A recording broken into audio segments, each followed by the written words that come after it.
So, Sundar Mishra will be joining. He's trying to connect and should be online. So, Rajan, started.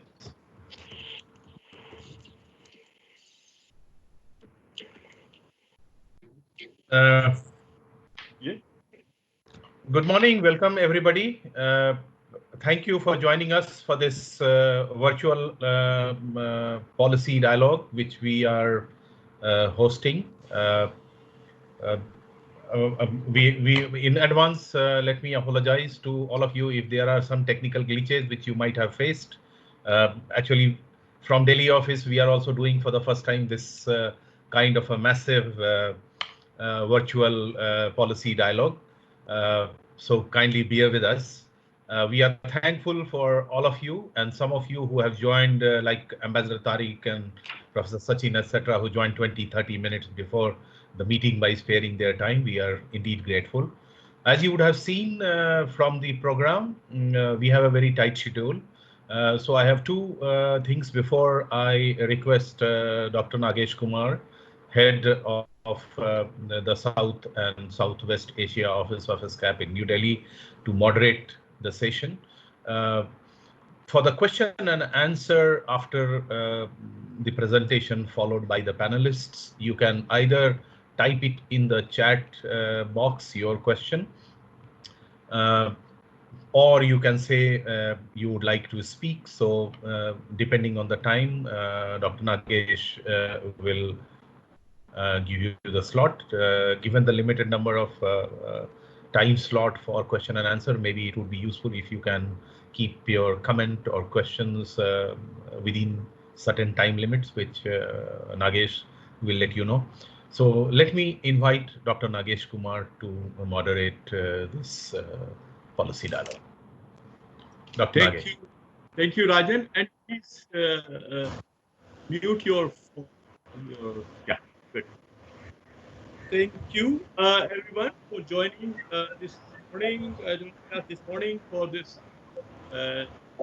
discussion on the economic and social survey.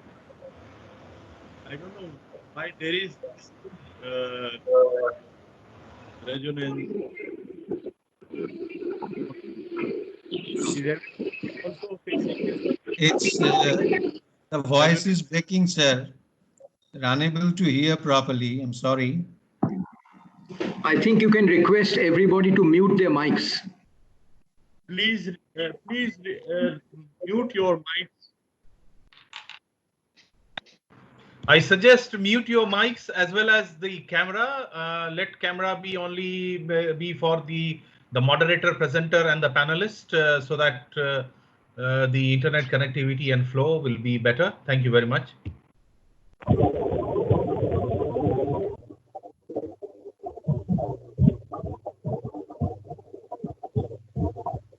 Kindly mute your microphones so that we can begin. Yes. So, first of all, let me thank you everyone for joining this morning, and especially our panelists. And we are going to discuss some key messages of the Economic and Social Survey Asia and the it's an annual flagship report of UNESCAP, and I'm sure you are familiar with it. Normally, this report has two parts. One is, or two objectives. One is the economic outlook, where we discuss how the economy have performed in recent past and how the outlook looks like in the coming future, near future, and any downside, etc. And the second part is about the theme. Now, this year's theme is sustainable economy, as you know. The first part, the outlook part, actually was overtaken by events. So as the report was being finalized, the COVID pandemic outbreak, and that shattering every projection or forecast or outlook that anybody had. And so these things were evolving very quickly. And so the outlook part was actually rendered very, very, if you like, very, very, primitive or outdated, because every passing day you have a new projection. But the second part, which was on sustainable economy, became even more relevant than before in the context of this COVID, because what COVID has done is to devastate lives, livelihoods, and the economy, and every government is trying to rebuild with massive stimulus package. And you have heard United States, Japan, Germany, all different countries announcing stimulus packages. And last night, Prime Minister Modi has announced a very ambitious package of stimulus, $270 billion, 10%, 10% of the GDP. And we will talk about it and hear about views on that and how it could be made most meaningful. So, so what I was saying is that rebuilding part, we all the governments are trying to rebuild their economy in the aftermath of the COVID, and so the idea of the report is how we can make these build back better, more sustainable, and not to go back to the status quo ante which existed before the outbreak of COVID, but make economies much more sustainable, much more prosperous, much more inclusive, and ecologically or sustainable. So this is, I think, this is the key message of this report: how we can make the economy sustainable, and that has become, I think, much more topical and timely for this discussion in the context of COVID. So we had today for this discussion four very eminent panelists, and I will introduce them to you in a moment. But before going to the panelists, I would like to invite my colleague Daniel, joining from Bangkok, the macroeconomic policy and financing for development. He will be giving us an overview or introduce the key messages of the report. And Daniel Lee is a good friend and friend. Actually, as you know, my first responsibility at ESCAP was working with MD, the division in Bangkok, I headed, and Daniel joined while I was PhD, and so we had an opportunity to work together very closely. And I have very I have been actually following up on Daniel, and he has grown over time to emerge as a very important leader of MP's team. So with that, Daniel, you have the floor, and if you could go over your presentation. Thank you. Good morning, good afternoon. Thank you very much, Dr. Nagesh Kumar, and all the distinguished participants. I hope you can hear me clearly. I'll now put up the slides.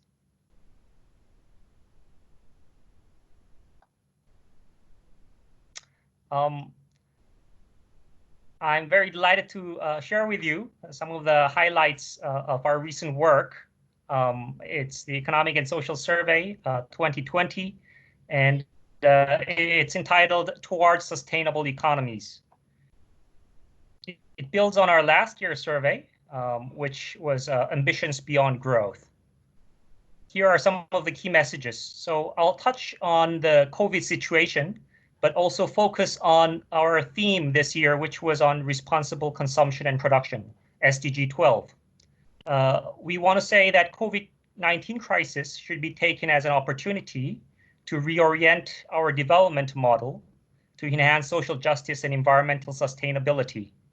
Our report also calls for collective action by all stakeholders to accelerate progress to change our consumption and production patterns, specifically through governments, embedding the green transition into policies, budgets, and regulatory frameworks, through moving businesses towards cleaner production and consumers towards sustainable lifestyles, and also globally and regionally collectively raising our level of ambition. On the COVID situation, our report, we've identified different channels of impact. And we know that there's been a collapse in domestic demand, but also external demand. So there are cross-border spillovers as well. Supply chains have been disrupted. We've also seen a large capital outflows in the initial few weeks. Now, all of this will have a sharp negative impact on this year's output and the labor market as well. And we don't know how deep it will be yet and how the recovery will look like, but it's most likely to be a gradual one. You can see in the figure the GDP growth rate in recent years for the Asia Pacific region. It was already slowing down due to trade tensions and other factors, but we're going to see a much deeper dip this year. Now, we're trying to emphasize that the immediate measures should really prioritize people and not focus too much on getting the GDP back. And here we want to leverage fiscal policies, monetary and financial policies, and also regional cooperation. With regards to regional cooperation, especially, India has also proposed and established a SAARC Health Emergency Fund, and we could also consider something similar at the regional level.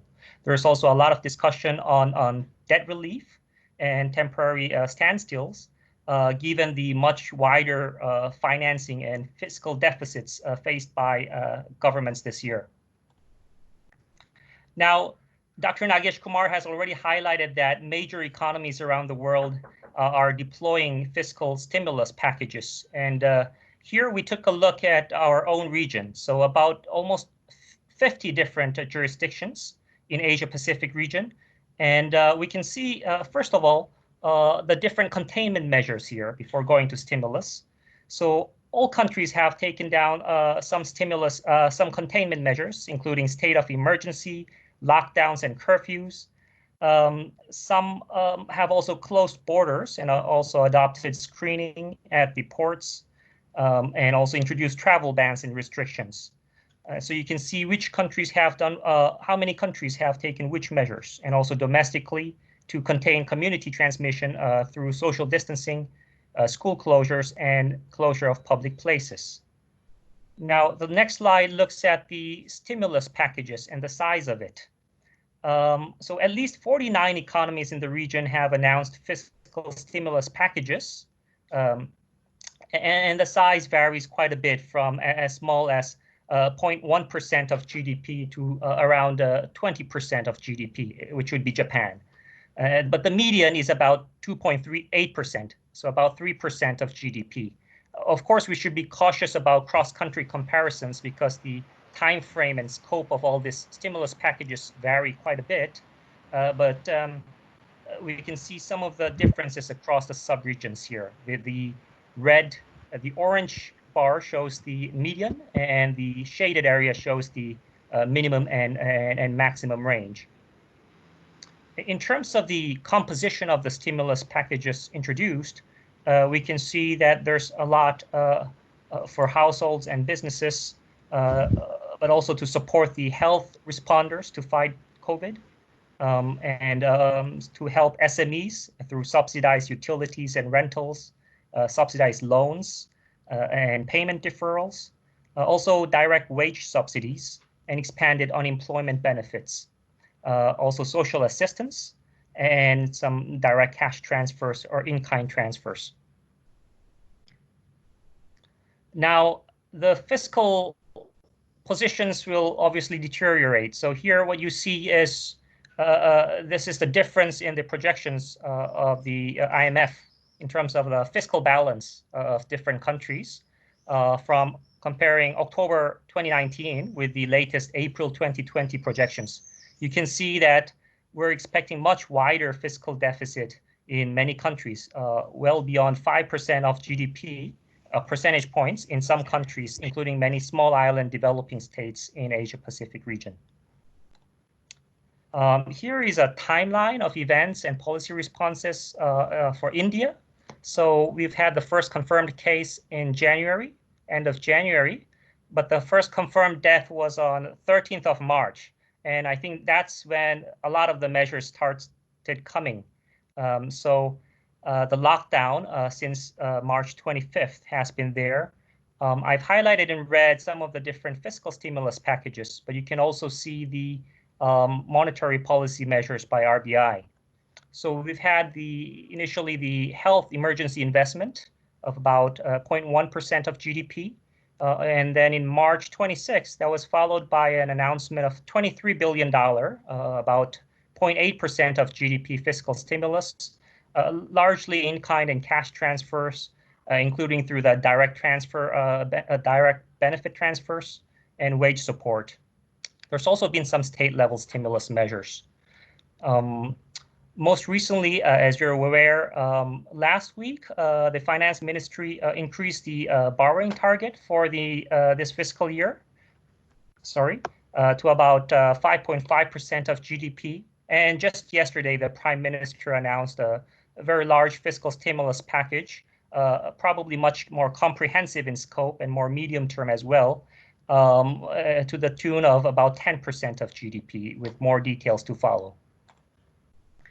Now, we know that prevention and ex-ante measures are much more cost-effective. So one of the arguments is that we should invest ahead in health emergency response and health emergency preparedness. So here's some of the estimate we derive from our work with WHO and in South Asia and other countries in the region. We believe that emergency preparedness should be scaled up to about nearly $1 billion per year by 2030. We know that social protection coverage is also very low in our region, and partly that reflects the small spending by governments. So we can see that India and many other countries spend very little, well below 2% of GDP, and this is also something that should be expanded going forward. In addition, we can invest in infrastructure sectors like the ICT sector, which has proven to be very important during the recent ongoing epidemic, and as well as the physical connections. And as countries invest in ICT and transport, it's important they also embed the climate resilience into these investments. So these are all Asia-Pacific level numbers. Here I just share with you some preliminary numbers on India. Based on our last year's SDG costing work. So you can see for different interventions, starting from poverty gap transfer, social protection, nutrition interventions, agricultural investment, health, education, and otherwise. These are kind of the rough estimates we've derived based on our research last year. And here also, we'll talk more about the green transition, but here's the example of the energy sector, how the power generation investments would look different under a more sustainable development scenario. So you can see that coal investments would gradually decline in the coming years, whereas the renewables, including solar, wind, and hydro, expanding rapidly. So our report wants to highlight that progress on the 2030 agenda for sustainable development must continue and be accelerated despite this very difficult economic situation. This is a figure from done by our statistics colleagues, and it shows whether our region is on track or not on the different SDGs. And you can see that we're not on track. If we were to be on track, we should be on the vertical line under the 2019. In particular, goals 10, 12, and 13, inequality, sustainable consumption and production, and climate action are lagging behind or in fact regressing. So to give you a quick sense, we know that Asia-Pacific region has done a great job in terms of reducing extreme poverty by some 1 billion since 2000. But it was also around that time when inequality began to accelerate And you can see that blue line, the income share of the top 1% is steadily rising over the years, whereas the income share of the bottom 50% falling. At the same time, we've seen natural resource use and carbon emissions more than doubling since 2000. And our modeling work suggests that it will continue to rise, although at a slower pace in the coming decade.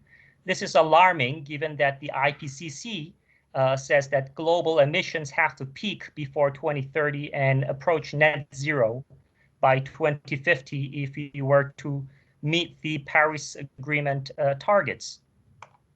So in order to attain human needs within the planetary boundaries, this year's report argues that we need to revisit our prevailing consumption and production patterns. And here in particular, we argue that all stakeholders have to change their behavior, starting with governments, where they put the money, how they price things, with businesses, which are largely failing to account for externalities at the moment, and also consumers, ingrained consumption habits and lack of environmental awareness. So for the rest of my presentation, I will quickly run through some of the different constraints these different stakeholders are facing and some of the actions that they can take. First, in terms of government action, it's important that the government really shows the leadership in decarbonizing their economies. And from a regional perspective, Asia Pacific spends about 240 billion a year in fossil fuel subsidies, which is much larger than its total investment in renewable energy.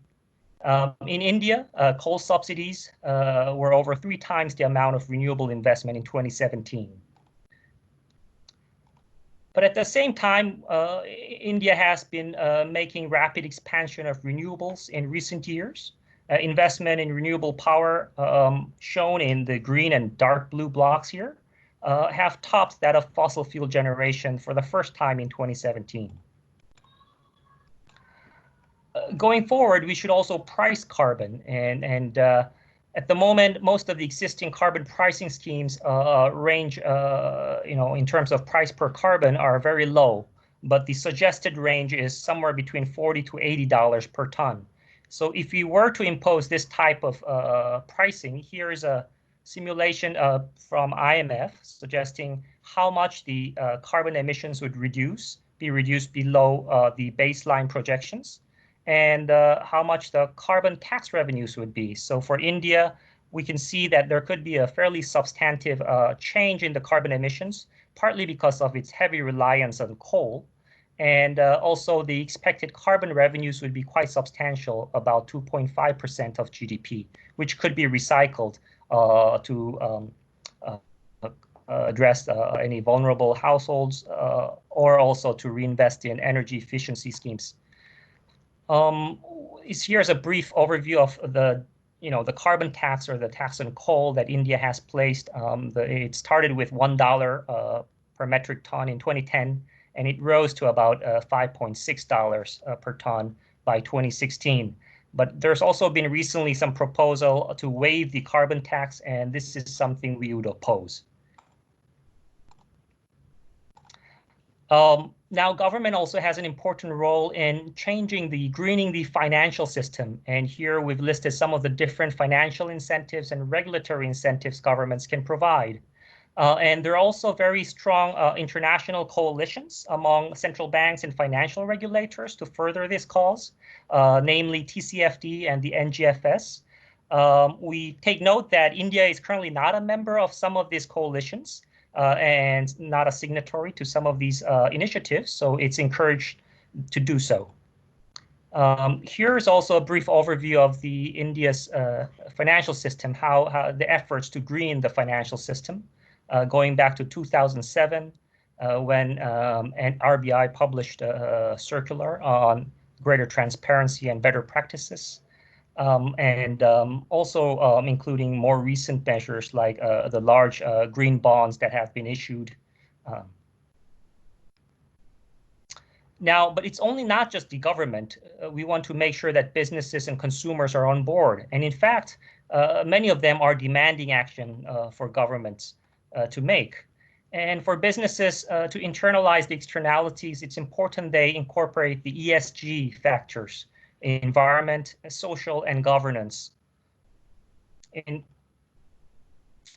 And here again, there are international norms and guidelines. This is the UN-supported principles for responsible investment. Currently, there are 4 signatories from India, but we would like to see more. And general participation rate in the Asia-Pacific region so far has been a little weak. Also, this task force on climate-related financial disclosures. It's very important that investors know where they're putting their money, and to do that, we need better disclosure and reporting standards. And Asia-Pacific companies are participating, but still only very few, and 12 from India. Many companies also are adopting internal carbon pricing at their own firm level and across their supply chains. So this is very encouraging. And in India has also been quite proactive in recent years, with 51 Indian companies already putting a price on their carbon emissions. And so here's some example of the different Indian industries companies that are putting a price on carbon and using different methodologies. I won't go into the details because of the lack of time, but you can see the price per carbon, for instance, for Mahindra and Mahindra Group, about $10 per ton of carbon, to kind of a shadow pricing to guide their operations and also inform their investment decisions. Sometimes firms also have imposed an internal fee, which is collected and reinvested to the different business units for greener purposes.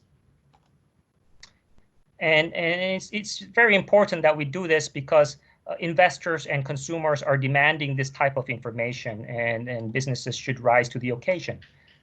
Now, turning to consumers, our lifestyles change a great deal, matter a great deal. Food, transportation, housing, clothing, and there are some. We want to encourage more plant-based diet rather than animal-based diet. And in India, you can see there's growing interest in veganism, shown by the Google search. Also, in terms of the modes of transports, we want to promote biking, ride-sharing, public transportation. And here's some data from the India surveys, a little bit outdated, but it shows that there's inadequate public transportation and high dependence on motorbikes and other private means. And unfortunately, share of public transportation for commute was only 18%. Now, the government has also, we've also seen initiatives to help consumers make energy efficient purchasing decisions. The Bureau of Energy Efficiency launched a mobile app, for instance, to allow consumers to compare the energy efficiency of appliances. And we're joined by Terry today, but Terry has this green rating for integrated habitat assessment.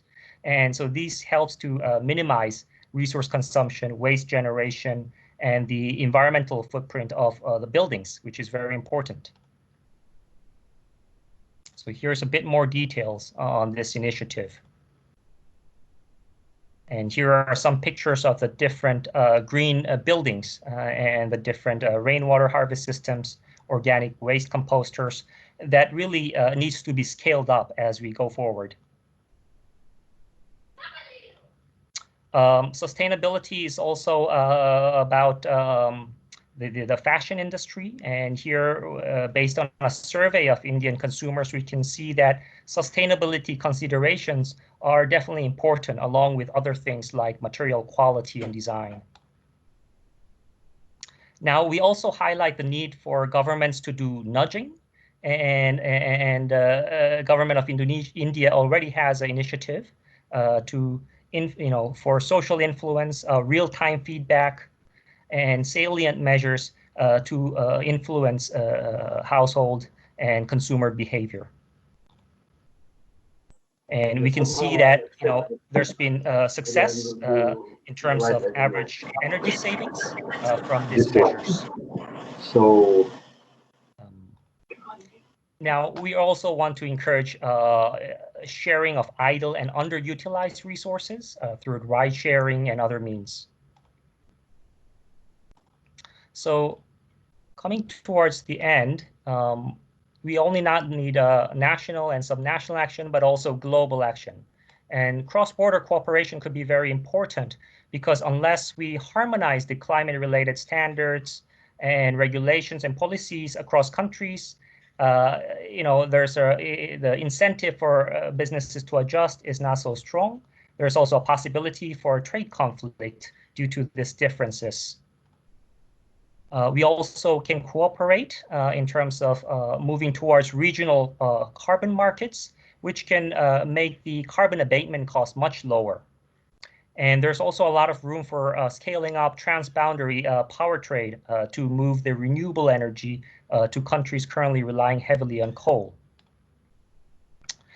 There is also an international framework to cooperate on sustainable and consumption and production issues. And India is very active in some of its programs, including on sustainable buildings and construction, as earlier mentioned, sustainable tourism, and also sustainable lifestyles. So towards taking all this together, here are some of the recommendations we suggest for India: to remove the fossil fuel subsidies, to move towards carbon tax, and redirect investments towards renewables, greening the financial system in line with some of these international standards, providing incentive to scale up the green bond market, aligning business responsibility report with new guidelines. And for consumers, as we've just talked, government also has to provide the necessary public infrastructure for consumers to change behavior, but also use nudges. Also, global cross-border action would be needed. So the takeaway messages would be COVID-19 pandemic can become a catalyst to move towards a development approach which prioritizes people and the planet, and all stakeholders must actively take action, including at the local level, at the people action, and also the global level. Thank you very much. Thank you, Daniel, for giving us a very comprehensive overview of the key messages, especially those relevant for India. Now, I'd like to move to our speakers. So there are panelists, the four of them, and the first one is Dr. Rathi Roy. Rathi Roy is very eminent economist of the country. He is currently director of National Institute of Public Finance and Policy, and he has been a colleague in the UN system, and he is a policy advisor to the in many different capacities. He has been a member of the Economic Advisory Council and a member of the Finance Commission. And Rathi, I would like you to, because you are such an important finance expert of the country, if you could focus on the report findings about India, especially the socio-economic impact and the stimulus. And the Prime Minister has announced yesterday very hard stimulus, and I think this is the size is good, and what should be the focus of this? And also, Daniel referred to carbon tax debate in India, and maybe to comment on that. So I, hand over the to you. You have. thank you, Nagesh. Am I audible? Yes. Okay, excellent. Well, thank you, colleagues from ESCAP for this very interesting report. I've look forward to reading it more thoroughly when I receive it, which will be very soon. I always read your reports with great interest. I have a number of comments, but I'll start with what Nagesh has indicated. And I'd like to, I'm afraid, start by sort of pointing out certain analytical problems with your approach to the entire issue of stimulus and economy in the report, which is not to criticize you. It seems to be a fairly common thing amongst the economics profession, especially the policy profession. But it's important to understand that the best people are not doing this. What do you mean by stimulus?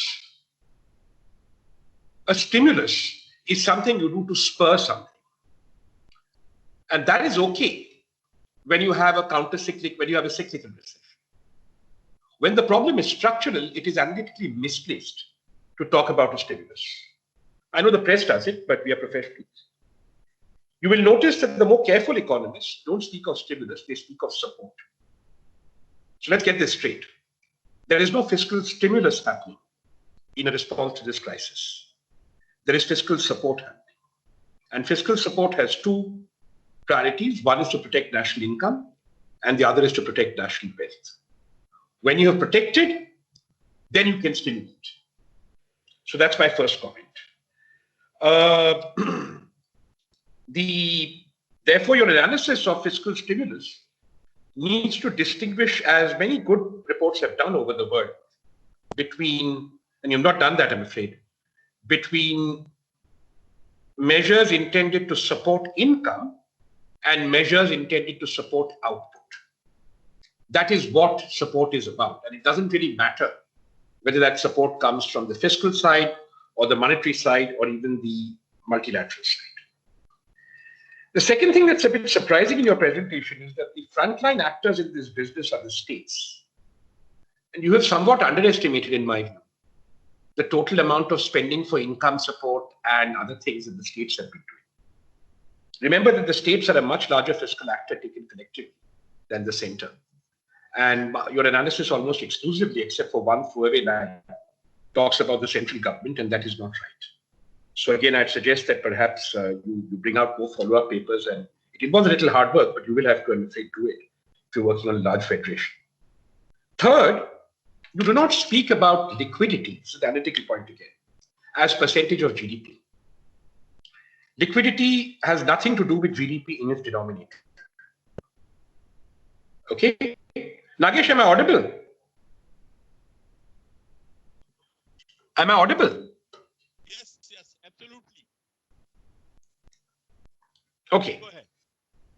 So what you need to measure liquidity against is either total credit or some measure of money supply. And this is important because, remember, liquidity acts on the economy not like fiscal policy. It acts on the economy essentially through impacting the fundamental money equation. MV is equal to PY. And the difference in a structural crisis is that none of these is constant. So Y is a function of P is a function of Y, and V is volatile. And so liquidity support addresses these three things. So the correct metric to use is either credit or some measure of money supply that you wish to take. And so you have done neither. So I suggest you look at that a little more carefully. Okay. The second thing I wanted to say was when you talk about things going down in 20 and up in 21, I'm absolutely flabbergasted as to how you and the IMF both come up with this conclusion. Paul Krugman, for instance, predicts that the economy should start reviving by November 20. Somebody else predicts that the deceleration might continue beyond 21. So I don't think it is profitable to speculate about what everyone knows, which is what falls and then must then rise tomorrow. So it'll be nice to get some more granular detail on how you expect this fall to calibrate and how it rises. And obviously in the Asia Pacific context, there are 4 economies, 5 at best, which would impact this. One, of course, is China. The second is Japan. The third is Indonesia. The fourth is India in order of importance. And the fifth, which is an outlier, which you haven't spoken of much, maybe it's there in the report, is Vietnam, which has bucked the trend.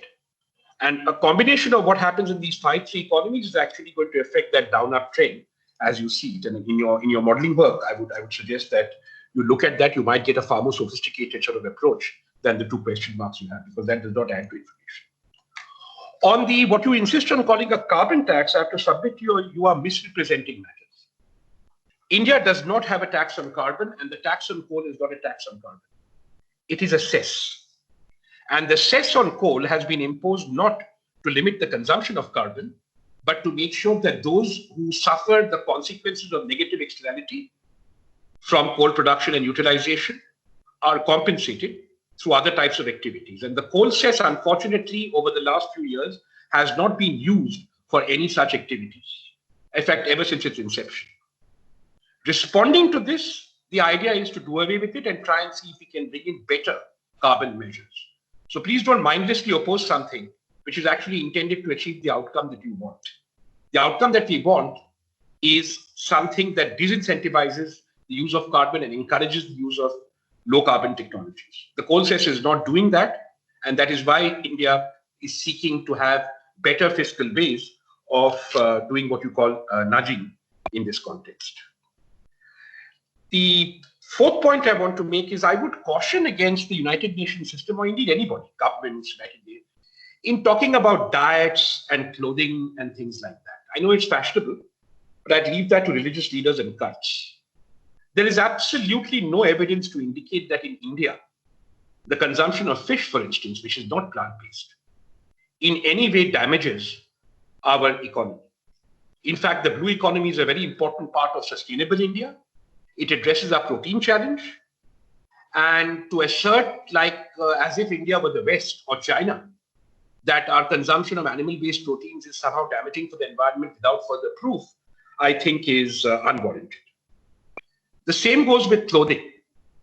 Do not forget that in India, clothing is reused and recycled for better or worse. And therefore, when some people who are rich use clothing, it is very rare that it is thrown into the dustbin. It is typically recycled across the populace as second or even third hand.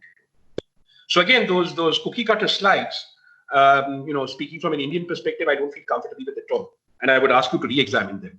I know it's fashionable. I'm sure in the UN system, it gets you great brownie points. But since you're talking to an Indian audience, I must point out that you're completely off base there when you're talking about either food or clothing. The rest, of course, I have no problem with. My penultimate point is about production and consumption patterns.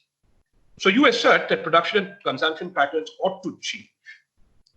But they are changing as we speak, thanks to COVID. There are definitive changes happening in production and consumption patterns, including supply chain patterns, not just in India, but massively across Asia. And the biggest consumption change, change in production and consumption patterns that's going to happen is a phenomenon that should concern the Asia Pacific, because it all has to do with China.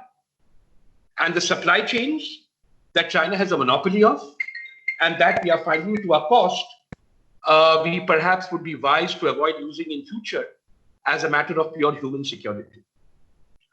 Therefore, there will be changes in production and consumption patterns, but they will respond to both geopolitics, and I think the essential lesson that we have all learned from this, certainly India has, I hope we have, that what we need is not more logistics, but more frugal logistics and decentralized patterns of production and consumption. I think that is far more important than the sort of individual-centric approach that you have gone into.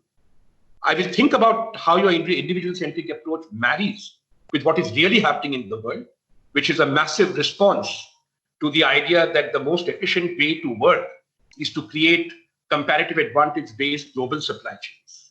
That is the major game-changing idea that is going to change production and consumption patterns, and you have not even mentioned it in your report, which maybe you have and you didn't say so, and I find that surprising. In that context, I would urge you to rethink the knee-jerk point you made about transport. Which transport? On the one hand, we know that air transport is one of the most efficient ways to transport people in a COVID environment. It is also expensive and damaging for the environment, unlike rail transport, right? Or mass transit by road. So there is a real trade-off coming here, and you need to address that sort of question in any analytical work. And I don't see that happening when you advocate for transport as a generic box. Again, patterns of production and consumption of transport are going to change dramatically. India already transports itself largely on bicycles. If you look at the service sector, if you look at service sector data, you will find that 60% of transportation in India is informal road transport, and that means the chap, moving something on a two-wheeler or a bike, short distances, to markets, to small markets, decentralized supply chains. And as far as ICT is concerned, there is a problem, which is that it has to be directly linked to the number of people who own smartphones. something I know the government of India is not paying enough attention to, but you ought to point out, in my view, that especially in countries in South Africa, in South Asia, while mobile penetration is high, smartphone penetration is low. So going down to the individual consumer and trying to replace systems, including payment systems, by using technologies that only apply on smartphones will either involve a massive subsidy of smartphones or other technologies, and this has to be taken into account. So the point I'm making is that it is not automatic that these things happen. My final point is on the two questions I was hoping your report would address, but you did not, because they're very Asia-specific questions. The first is what happens to China, and how do production and consumption patterns in Asia change with the fact that this crisis is inevitably going to have an impact on both how global supply chains are organized and how people react to the availability and potential, however frugal or otherwise, of Chinese goods and services, and the extent to which a lot of things can actually become much better or not. It's up to you as a report writer. I'd wait for that in the report, except it's absent, which is whether there is diversification in significant measure out of China or not. If not to countries like India, Bangladesh, and Indonesia, then certainly to countries like Vietnam. You would have noted that there are important measures happening both within ASEAN and within Japan to make this happen. And it'd be interesting to know what would happen to the composition of economic output if this happened. I see Nagesh nodding, because the final point I wanted to make, which is his big, is I'm quite surprised that you're completely silent about trade. What is the future of trade? Trade is a very large part of global GDP. It happens to be a small part of India's GDP. And we always thought that was a bad thing. Were we wrong? Should we actually be continuing to engage in asking for globalization and freer trade? Or do we have to now look elsewhere to decide, other than the theory of comparative advantage in its abstract form, to decide how we must trade, with whom we must trade, and how much we must trade? This radically affects the Asian story, because it can no longer be the case then that Asia becomes the supplier initially of labor-intensive goods, followed by technology goods, producing at least cost for a global market, while the rest of the world survives essentially intellectual patents and technology property rights. If that game is going to change, it has profound implications for Asia. And I wish you had discussed this in the report. So for the rest, of course, I think it's a very good report. ESCAP reports already are. I congratulate you for bringing it out. And I'll stop there. Thank you. Thank you, Ratin, for bringing up these points. And some of these points actually have been evolving and are to be discussed. I mean, they are becoming clear with every passing day. When the report was being written, actually, COVID was nowhere to be found, and it was just beginning to hit the Asia Pacific region. So I think I take your points as something for us to mull over in the future reports, and your other points about stimulus and carbon tax are very well taken. So with that, let me move to our next panelist, that is Dr. Sachin Chaturvedi, again my former colleague at RIS, and now he is Director General of RIS, very distinguished economist in the country, and he is also having some policy roles in the sense that not only the RIS is a policy think tank of the government, which he heads, but he is also serving on a number of Government of India committees, including the board of the Central Bank of India, the Reserve Bank of India. And so, Sachin, in view of RIS very important work on regional cooperation that it does, and you know that the report highlights regional cooperation as an important agenda for addressing the impact of COVID and also the sustainability dimension. So, and it actually refers to the Indian initiative of Prime Minister Modi to call a meeting of the his counterparts from SAARC countries, and establish an emergency fund. So I would like you to go on that direction or dimension of the report of regional and international cooperation. What role regional cooperation could play in addressing the challenges of COVID in all different dimensions. You have the floor, Sachin. Thank you. Thanks, Dr. Nagesh. Thanks for your kind words and for giving this opportunity. I must congratulate UNESCAP. I joined Ratin in congratulating for this very substantive and very informative output. I thank Daniel for his presentation, which was very substantive and could capture the essence of the report very well.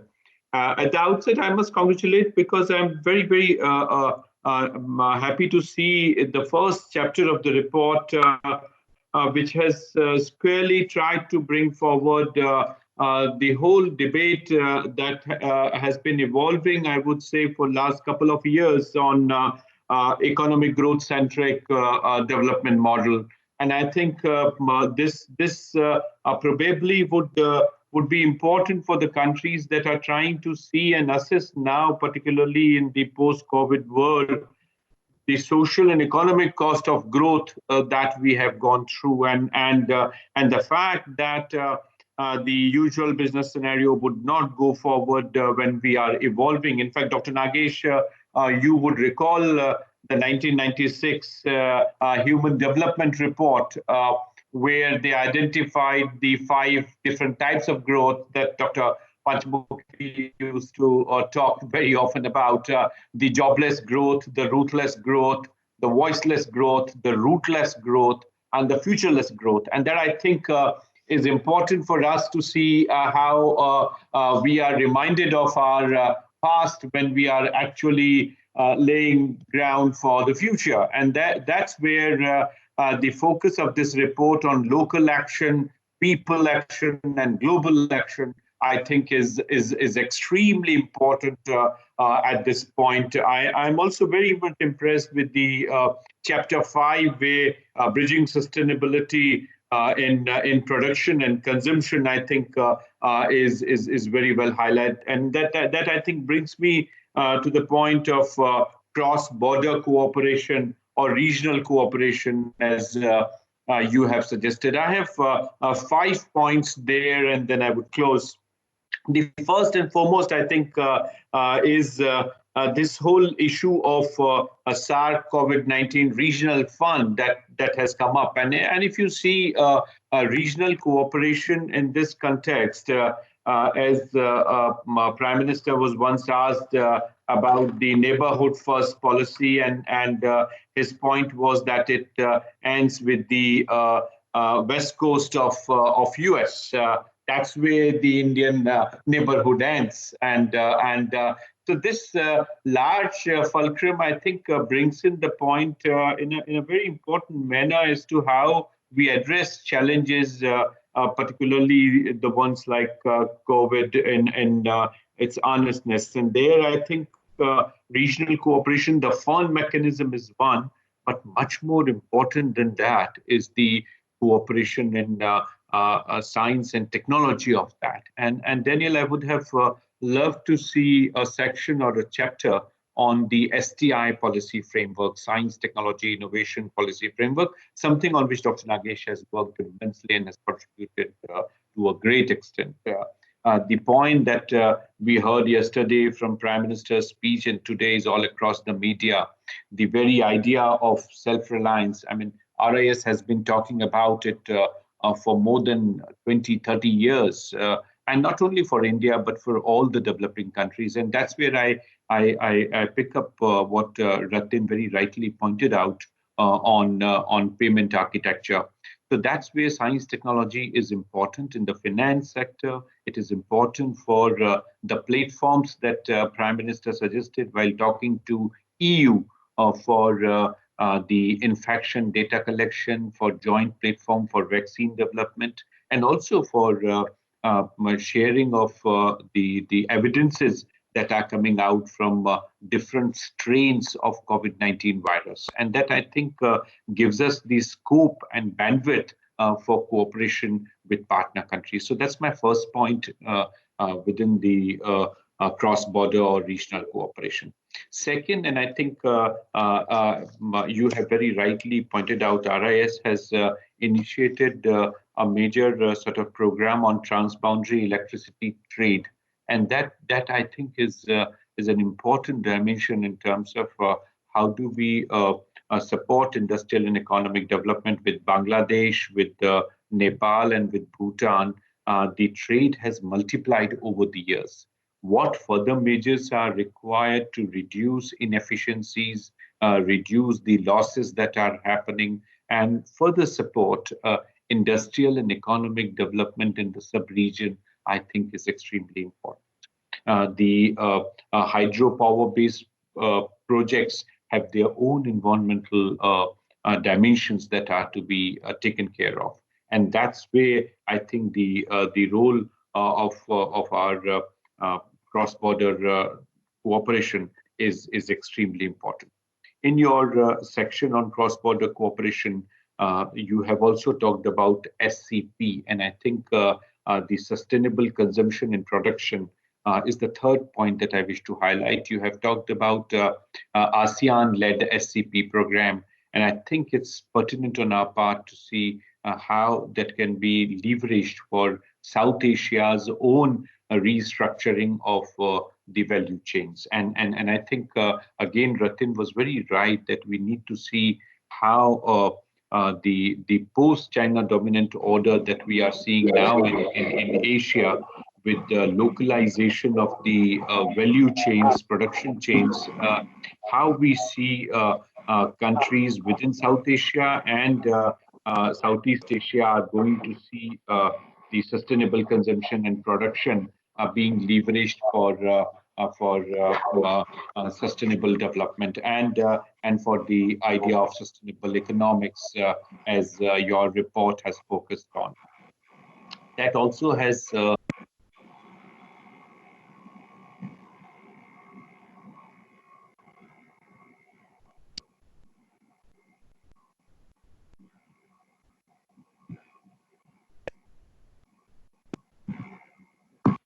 we cannot hear Sachin. by somebody. So I have unmuted myself. So what the point that I was making was that we need to see that the SCP also encourages localization of production chains and value chains, and this can be done very effectively among the South Asian countries. There is another very, very important program that Dr. Nagesh and his office at the regional level is leading in terms of SDGs and local economic cooperation among the South Asian countries. And I think outcome of that should give us the policy heads up that are required for regionalization of value chains within South Asia. So that's my third point. The fourth is the reference point that comes up from the joint policy statements by ASEAN, SAARC, and Pacific Island Forum. And that, I think, is identifying several areas like blue carbon sinks for sea grasses and mangroves, and trying to bring in the dimensions that are required for going forward in terms of minimizing the impact, and also trying to identify the areas that are of great significance.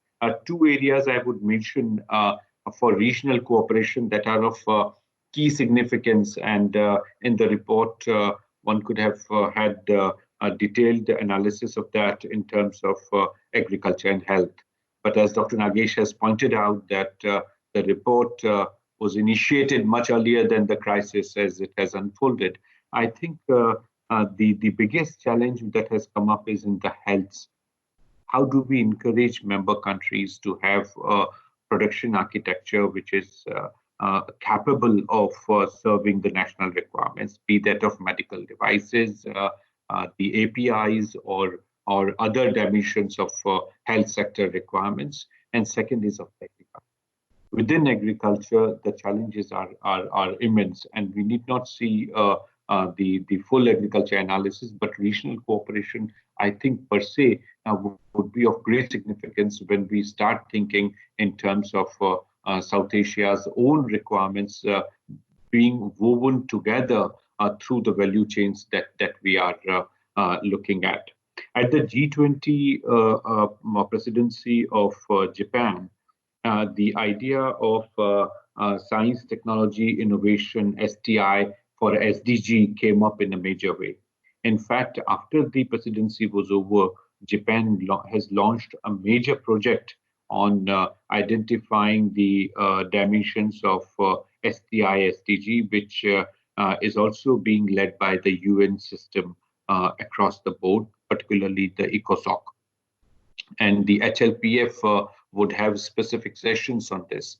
So how science technology can play an important role in ensuring and in regenerating the dimensions of sustainable economics, I think is very important. Last point that I want to make is what Ratin also mentioned, is in terms of social impact investing. And that's where the sustainability encouragement, particularly with the role of the private sector. Of course, your report talked about TCFD and the fact that more companies should come forward. But we should also see how the social impact investing be sensitive to the environmental concerns and environmental concerns are coming up. So with these words, I once again congratulate UNESCAP and the team for this report. Thank you. Thanks, Dr. Nagesh.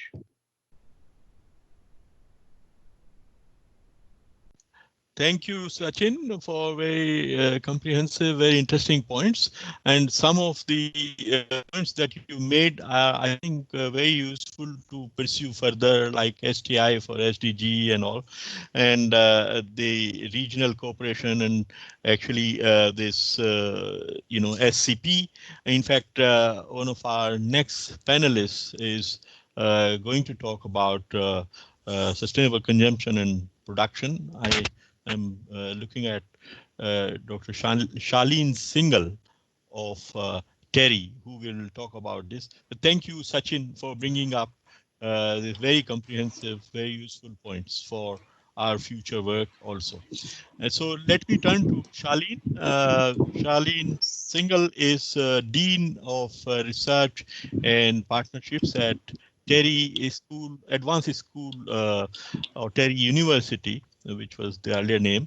And he has been working on sustainable urbanization quite a lot. And he has been contributed to many, projects and activities around the world, and especially of TERI, where he has launched some special programs of public policy on sustainable urbanization.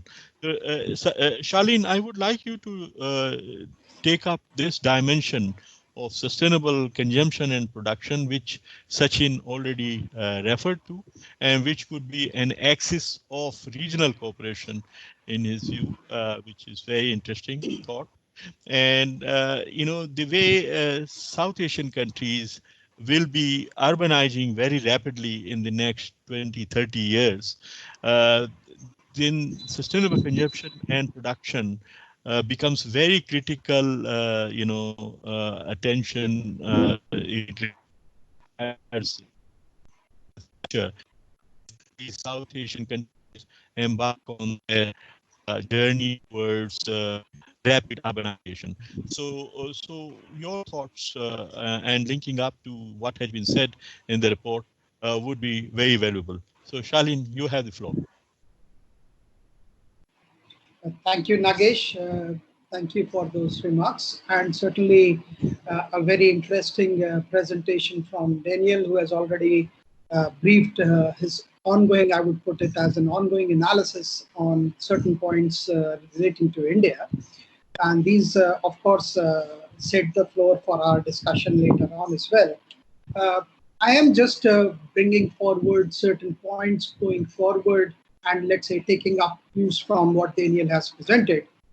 And if we look at, I will put up a few points, and starting is that certainly in this context of what the report is highlighting in terms of the situation relating to and the adaptive response relating to COVID-19, it is clear so far that the region, the Asia Pacific region, has actually shown a lot of learnings can be derived from what has been done by various respective countries within the region. At the same time, when we look at how the challenges that the region is faced with, are to be addressed, and we actually have to look at a revised comprehension and definition of sustainability itself. Nagesh, am I audible?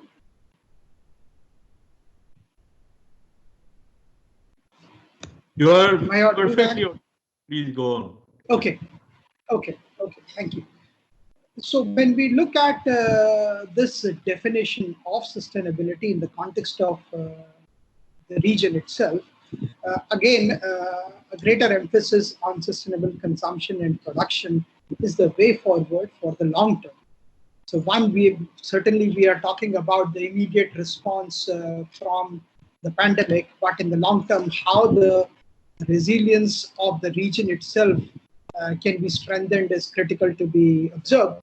And if we look at further in terms of in the context of sustainable consumption and production, we actually have to put our greater emphasis on the hotspots of those who are demonstrating unsustainable patterns of consumption and production both. And these are our cities within the region. As you said in your opening remarks, certainly many cities within the region are on the move towards rapid urbanization or have shown that trend at the same time. But I have also indicated unsustainable patterns of both, particularly of consumption. If we look further more into some more micro details of that, two critical areas that for sectors that need to be addressed immediately. One, of course, is the built environment, and second is the transportation sector. Now, one that we look at various economic and the top-down policies which already have been discussed by my previous speakers, Professor Roy and Sachin as well. We actually have to look at what can be the bottom-up approach to address and deal with these two sectors in particular. And built environment, particularly here, is actually an opportunity that while there is all the bad news as we see around relating to pandemic, there is also opportunity and some good news that we see the bottom-up institutions' adaptation, their capacity to adapt in such a fast way, such rapidly adaptation of these institutions, particularly in the way that the urban local institutions in the cities have shown their adaptation. And also coordination between the cities and the state or the center, federal level policy initiatives, or the, let's say, instructions that are coming from top down and the initiatives that have been taken at bottom up. I would also now put up going forward, if we look at how do we progress to increase the capacity of these let's say hotspots, that is the cities, there are certain dilemmas which I would like to put forward. And these are the dilemmas which certainly we look forward for the future analysis and future of our discourse to address. On one hand, while we are looking at the first dilemma itself, is that while we are looking at increasing the resilience of these cities on one hand, it is also faced versus the increased focus on the rural areas that is required. While the greater emphasis already has been on cities, this is required to be a greater emphasis on the, let's say, small and medium towns and the rural hinterland that these towns are faced. For example, it's the interpretation of, for example, yesterday's talk and deliberation by the PM and his emphasis on increasing and emphasizing on the supply and demand and the supply chain itself. It is required that a balance needs to be achieved when we talk about enhancing and increasing the demand itself. And the balance requires the shift from the current demand and also the supply focus on large cities to small and medium towns and the rural hinterland. That's the first dilemma that needs to be addressed. The second dilemma which I would put forward is while we are aiming to increase our emphasis, for example, on the circular economy approach, particularly in the context of cities, we have to actually strengthen our domestic market. And that's where we have to strengthen the supply chain readiness of the domestic market. And this actually relates to inclusion across all the stakeholders, including, of course, the consumers. The third dilemma that I will put across is while we are aiming to focus on adaptation to climate change, we are also faced with a greater challenge, particularly in the Southeast Asia, for our development and growth-centric policies. How do we strike a balance between our, in terms of adaptation to climate change and development strategies?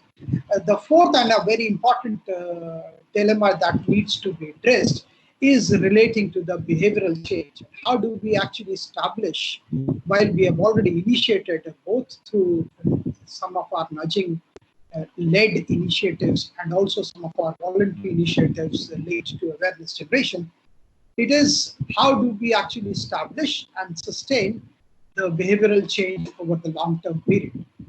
And this is another important area for, particularly for cities in the Southeast Asia, and of course for cities and urbanization that is likely to unfold manifold in the next couple of years and decades in India. And the fifth dilemma that I would raise is how do we bring the common understanding between both the producers who are being pushed and promoted to come up with, let's say, the green products, while at the same time increase the demand towards such products by the consumers themselves. So how do we bring those common understanding between the producers and the consumers? An example of that could be, for example, again, the built environment, I take the example from that, is while we are making some mandatory standards for the building sector, how do we actually encourage those who are the occupiers and other stakeholders, particularly relating to the execution of this built environment, in coming together? It is a vicious cycle, but how this can be actually tackled. And finally, an area which has less been actually evaluated and emphasized is that while we are focusing and addressing these larger, broader goals and initiatives aiming towards sustainable consumption and production in cities, and also some micro initiatives that are aiming to address the consumption or let's say shift the consumption patterns towards more sustainable patterns in the cities, how do we at the same time address the market institutions who are already mandated to go for enhanced consumption or even to some degree unsustainable consumption patterns? So these are some of the dilemmas that I would put forward that need to be addressed. Some of the examples which exist where, let's say, India and other countries have demonstrated really is, again, the way local institutions such as the local governments, police, the health infrastructure, safety and security agencies, the local corporations, municipal corporations, etc., they have shown that at least in this pandemic time and emergency period, there is a greater flexibility towards adaptation. This is an area which actually have to be, learnings have to be derived and taken forward in a more formal and structured way to have a long-term impact. I am, and particularly also addressing some of the points which were raised earlier, which is particularly on how do we bring forward and transit towards a greener or a more sustainable energy consumption as well as production that India aims to look forward. Of course, we have set up some ambitious targets. Important is while we are able to interestingly establish some of very clear policy initiatives, let's say, for example, our National Action Plan for Climate Change, but at the same time, there is a gap in terms of implementation of these policy initiatives. In this case of National Action Plan for Climate Change, particularly, for example, requires a greater participation region up, for example, from the states, and also greater participation from the, let's say, much more from the hotspots of the local institutions within the cities. So these are some of my initial remarks. There are institutions within India which have shown some interesting steps and, let's say, some learning examples, such as the Bureau of Energy Efficiency in India, and other institutions, or the kind of initiatives that was mentioned earlier, the GRIHA, which is a domestic adaptation or a domestic rating agency for the aiming to green the building or the built environment sector in India. These are some which actually have to be brought to the mass scale adaptation within the country and the region itself. So I would stop here with these remarks. Thank you, Nagesh.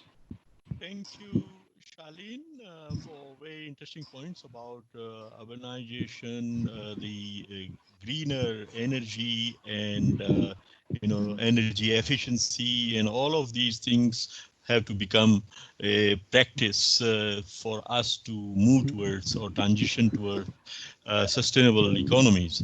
Now, with that, unfortunately, our fourth panelist, Mr. Sundar Mishra from Niti Aayog, is facing bandwidth issues, and he is not able to have a stable connection.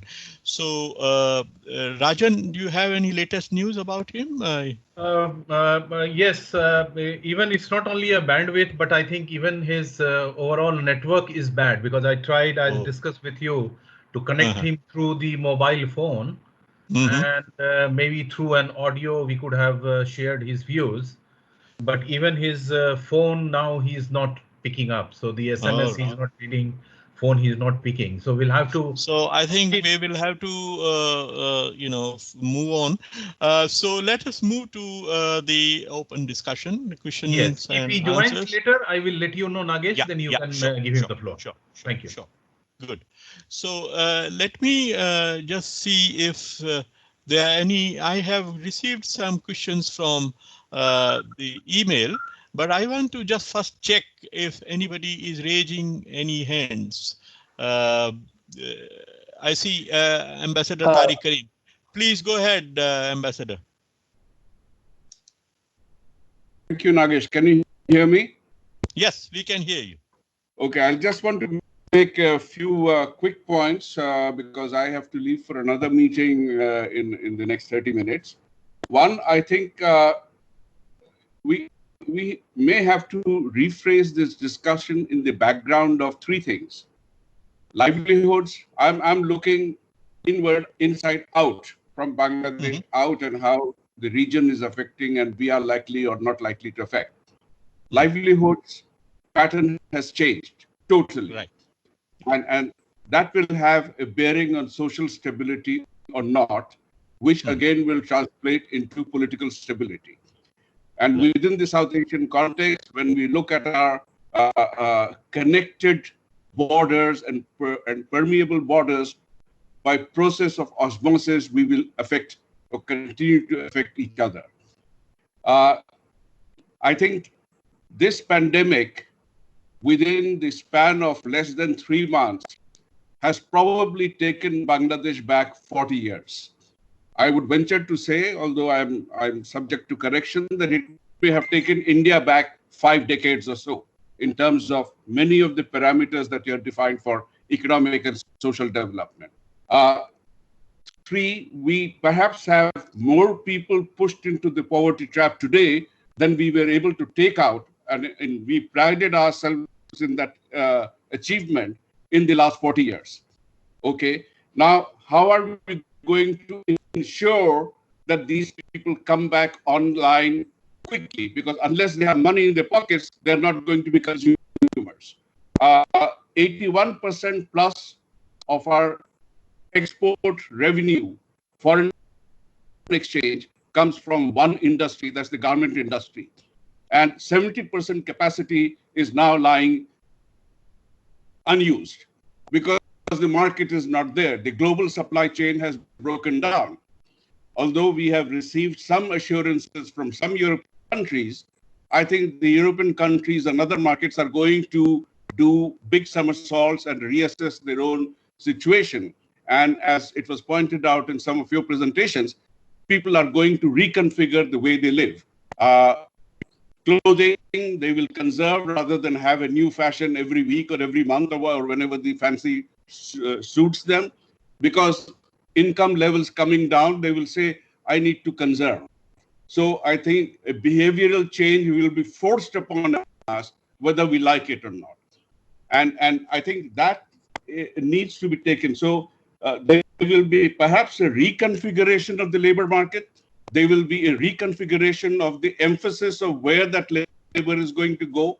I think there will be a big re-emphasis on the sectors on which governments and people will look at. Primary right now, because there is the forecast that there's going to be a global food shortage in the next 12 months.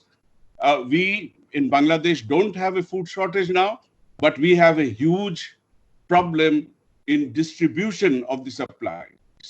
Because the internal chains have also broken down because of the restrictions. You have more people begging in the streets just for a meal or some scrap of money to buy a meal than we had 2 months ago. Yes. And this phenomenon in the last 6 weeks that I have ventured out on a few occasions has been growing. Now, this new poor are not the poor of 20, 30 or 40 years ago or even 10 years ago.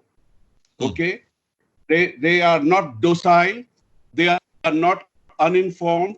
They are not unconnected. They still have access to information or disinformation. And that is what shapes them. They leap into decisions and act before they think. So we are going to see different challenges coming up. And perhaps we will have to reconfigure. We may have to go back to being an agricultural society and work our way back into the 21st century industrialization that we are in today. In a sense, it has completely reversed us to rethink everything before we start going forward.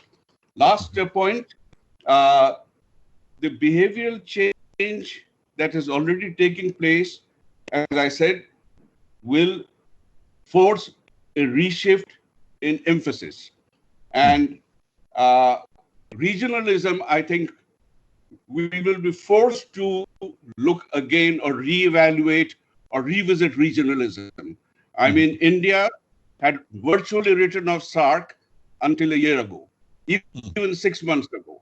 It was dead. And as far as many Indian interlocutors that they would look more to BIMSTEC and beyond rather than to SAARC. Prime Minister Modi himself revisited that, came back to convene the first meeting, virtual meeting. So I think our interdependence in agriculture, agro-industry, sharing of these products first to make sure that our population is able to survive and live, and that the population is able to stay healthy. So it'll be health, sharing of information, sharing of medical products. These will come up first.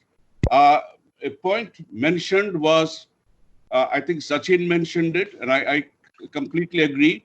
We will look again. It comes from also from the first presentation we had here, that a shift away from fossil-based and hydrocarbon-based energy production to renewables. And I think perhaps we'll be forced now to cooperate with each other in developing the hydropower potentials that we have neglected for the last 70 years, basically because it will create new avenues of employment and new avenues of reconnecting. So it's not just hydropower, it will come with a lot of other things in it. And so in a sense, from a globalized world, we are going to regress into a national and regional sphere before we go back to a new form of globalization. With that, I end here. Thank you. Thank you, Ambassador Tariq Karim Sahab. Very interesting points. And I think everything will need to be reconfigured. And this is what we need to think about. How we reconfigure in a manner which is more sustainable, more inclusive, and more prosperous. And your point about regionalism, that we would be looking at more nationalism and regionalism rather than globalization of the past type. That's very important, and we need to mull over that. Now, I want to invite Pradeep Besak. I think he was trying to raise a point. Yeah. Pradeep? Yes. Thank you very much. I guess, in fact, the report is very timely. I have gone through the report. It's excellent report. Only that the survey was done before COVID-19. Some element of that has come is excellent. But I guess I think we have to go beyond a little bit and bring in the aspects of leave no one behind. The slogan that we made in sustainable development, which is much more important than in the new context than any time else. In fact, in India, we have seen how the migrant people are suffering. It's unimaginable difficulties people are going through. Unfortunately, this aspect of leaving no one behind has not been internalized or gone through the policy framework. Partially it has gone, but the way we are seeing people are suffering, which could have been avoided, is a cause of concern. For example, just migrant people want to come back, but they are charged with the railway tickets. There's a small thing, but it also brings a big burden on the people who were already struggling with hunger for last 2 months.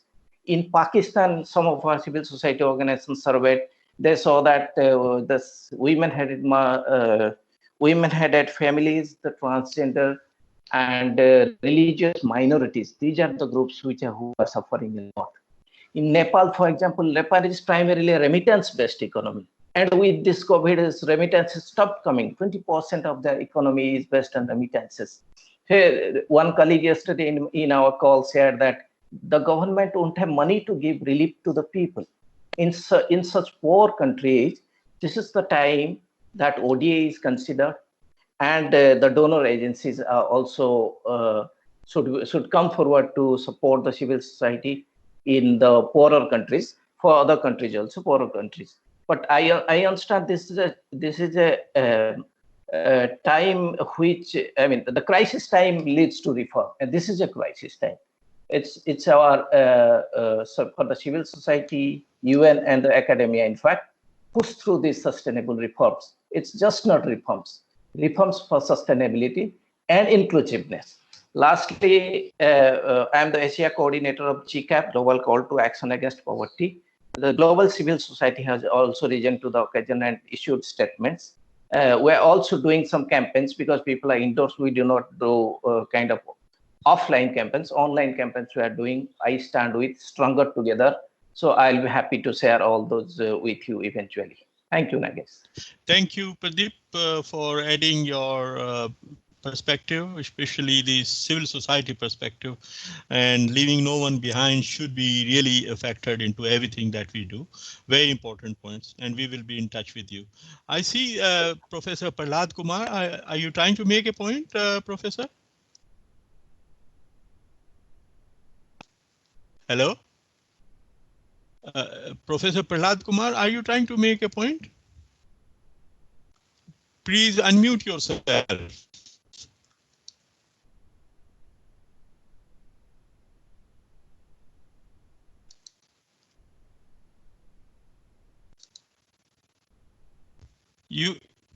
Can you please unmute yourself?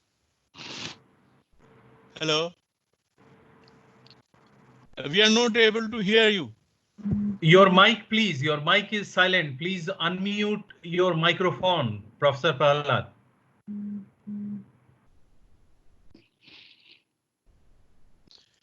Well, friends, this is 1 o'clock. We have passed our time, but if with your permission, we can continue for 10-15 more minutes. I see a lot of hands being raised. So can. Professor Prahlad Kumar is not able to switch on the mic.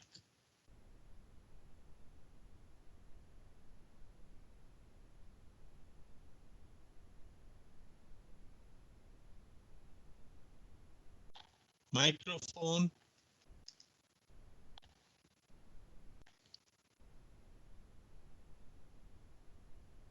No luck. So, Professor Jyoti Chandiramani, are you trying to yeah, may I come in? Yes, please Yes, go ahead. Go ahead. Yes. Yeah.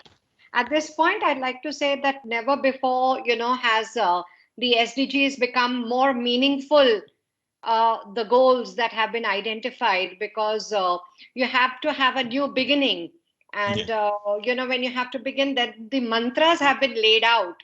And having laid out the mantras, and the development agenda needs to be moved. So as rightly put forward by the ambassador, livelihood patterns are going to change. There are going to be so many aspects on sustainability that are going to feature, that I feel that the rigor and the intensity with which we need to revisit SDGs and take them forward, it is already being. But I think this whole pandemic has put forward a whole blanket of the base effect from where you need to move up and where you need to inch towards. I think that becomes a great bench line to move forward. So this was my point. Thank you. Thank you. Any other colleagues who are trying to make a point? Professor H.P. Bhatt, I see. Hello, Professor Bhatt, are you raising hands? Yeah. Yeah, go ahead, please. Very quickly. We have to close this. Thank you for providing this opportunity to me. I would like to raise two questions, two queries, or you may say that suggestions. The migration, particularly this forced migration, will be playing a vital role in the social and economic aspect, particularly after this lockdown. So I think is there any need of reforming or reformulation of this agenda 2030 for the sustainable development is required or not? That I think, and I would like to suggest that it should be included in that. Number two, the individual is playing a very vital role by social distancing, by maintaining the social distancing, and this individual will play also a very vital role in the future after the lockdown is lifted. So these 2 points are very important. Yeah, sure. Thank you. Consideration. Thank you. Yeah. Shahid, are you trying to make a point?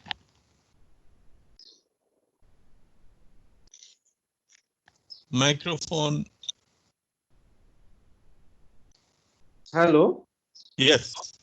Yes. Thank you, Nagesh, for giving opportunity. I'm just raise a point regarding actually the sustainable development and the danger of non-tariff barriers in the light of this pandemic is arising, because now there are threats, because sustainability is difficult to attain without international cooperation, whether it is trade or whether it is investment or health issues, other issues. But danger of non-tariff barriers of new varieties arising either in the name of the localization or in the name of the health issues, whether it is agriculture, trade, and other issues. So I think there is a need to debate, particularly the non-tariff barriers arising from this pandemic, and how to tackle at the intellectual level as well as policy level. This is very important to raise the point. Good point. Dr. Purushottam, are you? Hello? Yes. Go ahead, please, with the microphone off, on. Yeah. Thank you for giving the opportunity. It's a wonderful debate. I would like to know how ESCAP is preparing the Asia Pacific to fight against these ill effects of COVID-19 through its regional cooperation. Are there any plans? Are you clear, sir? Are you able to hear me? Yes, we are able to hear you. Yes. Okay. Good question. Yeah. And, any other colleagues? I saw Shiloh. Shiloh, are you trying to make a point? For Rathin. Now, Rathin, go ahead. Point and the thing about the stimulus, which he calls support. What, in his opinion, would be the right allocation of the package so as to address the structural issues that he is talking about? Can I have a reaction from him? From Professor Rathin Roy? Hello? Yes, yes. Shiloh, you are addressing to Rathin Roy? That's right. Yeah, okay, good. All right, friends, I will have to unfortunately stop here with respect to the questions from the floor, because we have to close the meeting, and we are already past 1, which are the time for us to close. Now, I have some specific questions. So I want to go back to Rathin and any other panelists who wants to respond very quickly, 1 minute type of intervention. So Rathin, you have the floor.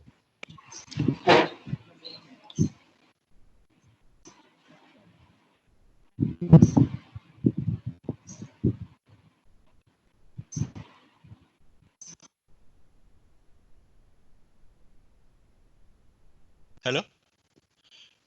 Rathin, are you there?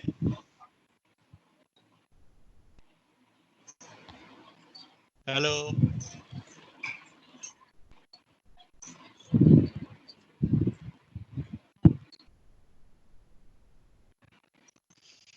Rathin, I think we have lost him.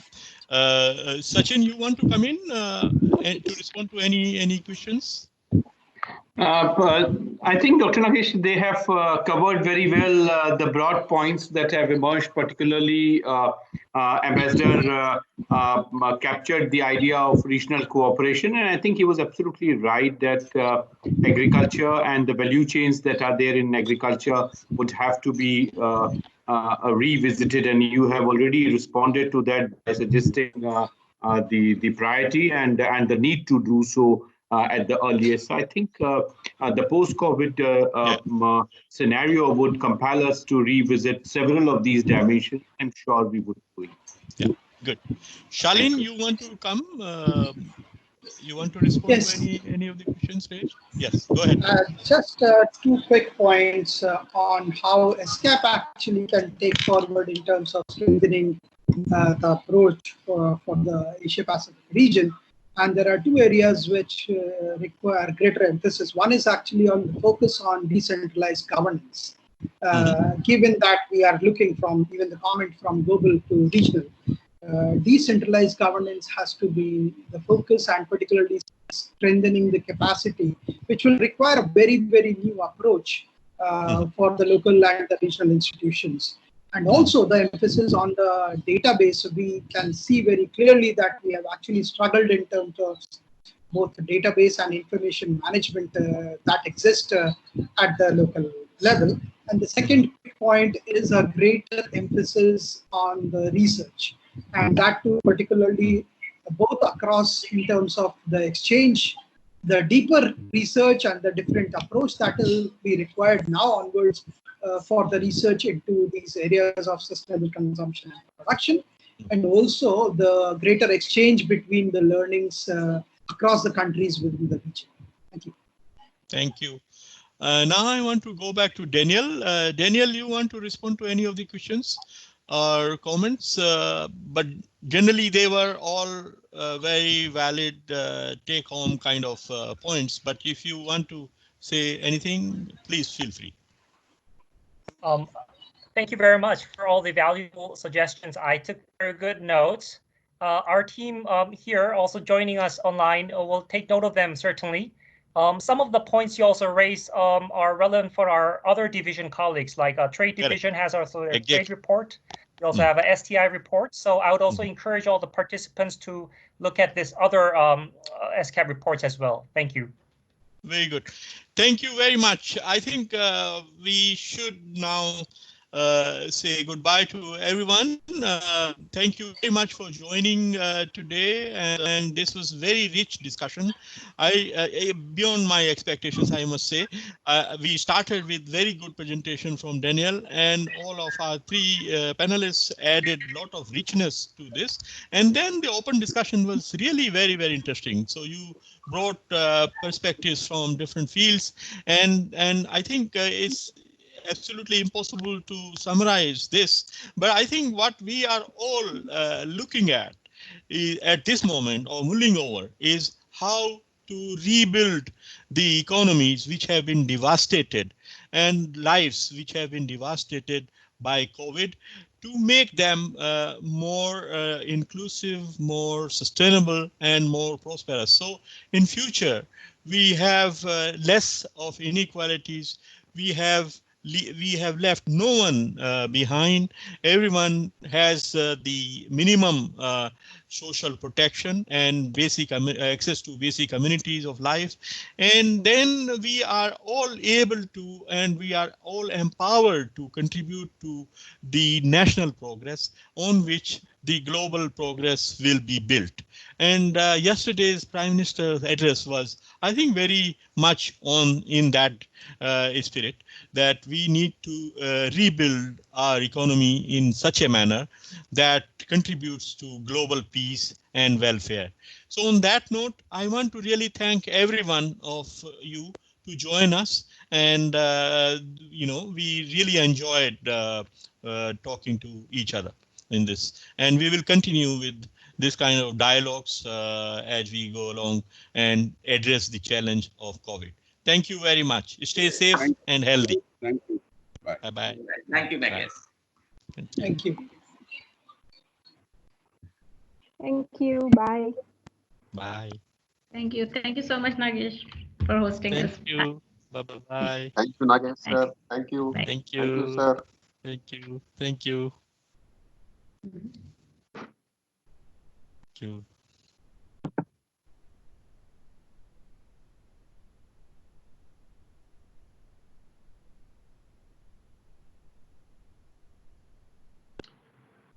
So Daniel, congratulations. Hope you people are happy with this. Oh, thank you very much, Rajan, for everything. I think we had a good panel, and obviously time was tight, but Yeah. I think we had a very good discussion. Okay, all the best. Bye-bye. Bye. Bye. Safe and healthy. Thanks, Rajan. Bye-bye. Thank you. Bye-bye.